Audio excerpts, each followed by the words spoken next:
a través de los tiempos, la necesidad de la humanidad de expandir su conocimiento tanto como limitaciones hacia sus construcciones ha llevado a la necesidad de la evolución como de elementos arquitectónicos tales como la columna.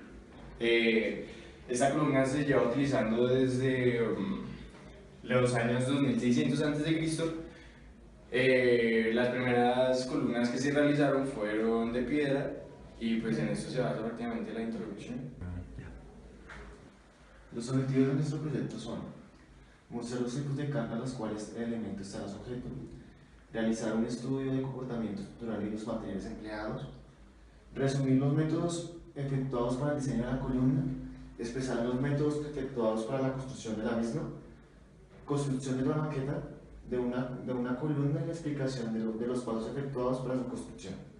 Entonces, como podemos ver, las columnas se definen como elementos estructurales verticales que resisten fuerzas a compresión y pueden llegar a producir un fenómeno que se llama tensión. Básicamente, este elemento es uno de los más importantes de la estructura, ya que es la que transmite las cargas al suelo y es la que resiste las llamadas sonrisas, que son cuando la columna se flexiona y se corta y se produce el efecto cortante. Bueno, entonces estas son las características de una columna. Se compone por el capitel, es el fuste y la basa. Pues básicamente el capitel es la parte del diseño donde pues ya viene la carga directamente de lo que se sostiene. La base es como, el soporte de la columna y el fuste es básicamente como todo el cuerpo de la columna en sí. Entonces después vienen los tipos de columna. En este caso están las columnas aisladas, la adosada y la embebida. Las aisladas son las que están pues totalmente aisladas, como dice la palabra, que no tiene nada a su alrededor. Como dice ahí, es aquella columna que está separada de un muro o cualquier otro elemento vertical. La columna adosada es la que está literalmente al lado de una pared, que está conjunto en una pared, como dice aquí, yuxtapuesta, como se ve aquí en la figura. Y la columna embebida es aquella que aparenta estar o parece estar incrustada dentro de otro elemento, como se ve aquí mismo. Aquí está la columna y pues esa sería la columna. Clásicos. El orden dórico es el orden más simple de las columnas en la arquitectura. El orden dórico tiene las siguientes condiciones o necesita cumplir las siguientes condiciones, que son: uno, no necesita de una base. La base significa que no tiene una base que le ayude a soportar el peso, por decirlo así. La siguiente condición es: no tiene un diámetro de la columna como tal, o sea, ese diámetro no es constante, por decirlo así. A medida que va aumentando su altura, va disminuyendo su diámetro. También este orden consta de 3 capiles, como es el jabaco, el equino y el coralino. El orden jónico, bueno, este orden fue utilizado por primera vez en el siglo VI a.C. Este orden jónico tiene unas ciertas características que son las siguientes. Este orden se basa en que este sí tiene una base, o sea, posee su base como tal. El fuste posee una sección transversal circular que posee un entasis, como lo pueden ver acá, un entasis. Y el capil es el elemento más representante del orden jónico, ya que se reconoce por unos espirales que están ubicados en la parte de la base, en sus extremos, y solo mantiene un orden corinto. Pues este orden también se basa con unas ciertas características. El orden también posee una base o base. El fuste, tal y como los otros también, es en general como los otros órdenes clásicos.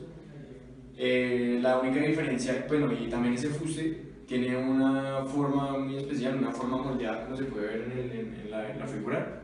El capilet es el elemento más significativo de esta columna, puesto que su figura o su forma es una campana, como si de una campana. y una campana invertida, a la cual, Bueno, y seguimos con el proceso constructivo de la columna. En el primer paso tenemos la chora de la armadura según detalles de los planos, pues ahí es donde podemos ver qué tan grande es un fleje y qué tan grande es la varilla que lo componen. Después armamos y le colocamos esta armadura, amarrándola a la parrilla de la zapata con los pelos de las varillas. Después ponemos los helados de concreto de acuerdo al recubrimiento especificado. Colocamos el encofrado, que no es más que poner 4 tabletas alrededor de la estructura del esqueleto de la columna. Vaciamos el concreto y por último esperamos a que fragüe el concreto y desmontamos la columna como tal.